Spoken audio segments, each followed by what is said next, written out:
सभी साथियों को राघवेंद्र सिंह का सादर नमस्कार।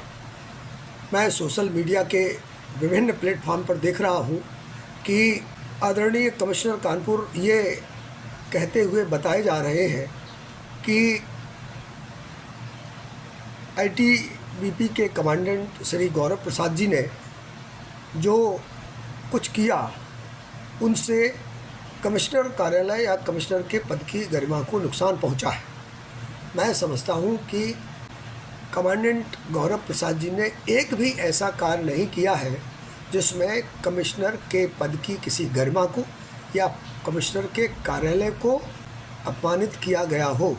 वे शालीनता से आए, उन्होंने शालीनता से बात की और उसके बाद जब पत्रकारों ने उनसे पूछा कि आपकी क्या चर्चा हुई तो उन्होंने शालीनता के साथ उत्तर दिया कि मैंने उनसे निवेदन किया है, यानी गौरव प्रसाद जी ने कमिश्नर कानपुर से निवेदन किया कि मैं चाहता हूं कि जवान को न्याय मिले और उसकी मां का जो कटा हुआ हाथ है उसमें जो दोषी हैं उन पर कार्रवाई की जाए।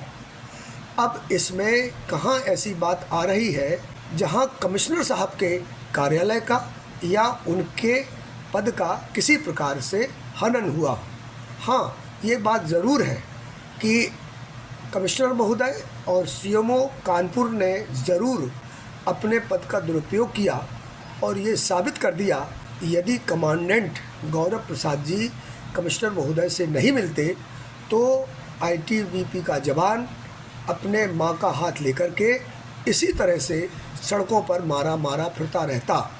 मैं डीजीपी महोदय उत्तर प्रदेश और डीजी आईटीबीपी से निवेदन करता हूं और वो भी करबद्ध निवेदन करता हूं। मैं भी भारत तिब्बत सीमा पुलिस का जवान रहा हूं। जिस तरह से भारत की सीमा पर और वो भी चीन तिब्बत की सीमा पर जहां पर -50 डिग्री में रहना पड़ता है, जिस तरह से रक्षा करते हैं, उस जवान की मां के साथ कोई अन्याय हो जाता है तो क्या इतनी मानवीयता कमिश्नर महोदय कानपुर में नहीं होनी चाहिए थी? इतनी मानवता सीएमओ कानपुर में नहीं होनी चाहिए थी कि उसकी निष्पक्ष जांच करवाते, उसे न्याय दिलवाते?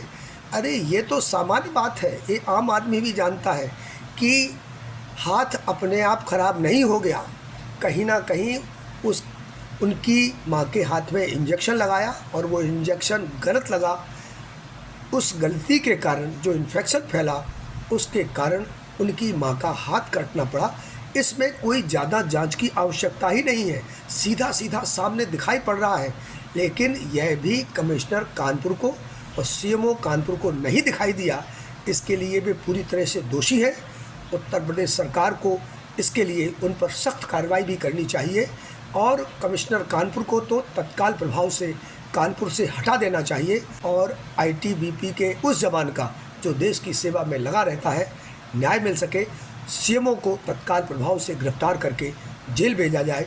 इसी निवेदन के साथ कि मैं गौरव प्रसाद जी के शालीनतापूर्वक बात करने, उनके कार्यालय जाने और उनके द्वारा शालीनता बरते जाने के लिए मैं उनका बहुत बहुत आभार, बधाई और अभिनंदन करता हूं कि उन्होंने कमिश्नर कार्यालय की पूरी गरिमा को बचाए रखा।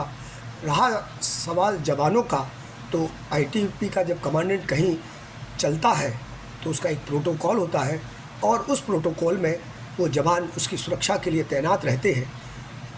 ये संभव नहीं है कि कहीं भी उसको धोखा नहीं हो सकता। इसका मैं एक प्रमाण बहुत सरल लेकिन बहुत महत्वपूर्ण देना चाहता हूँ।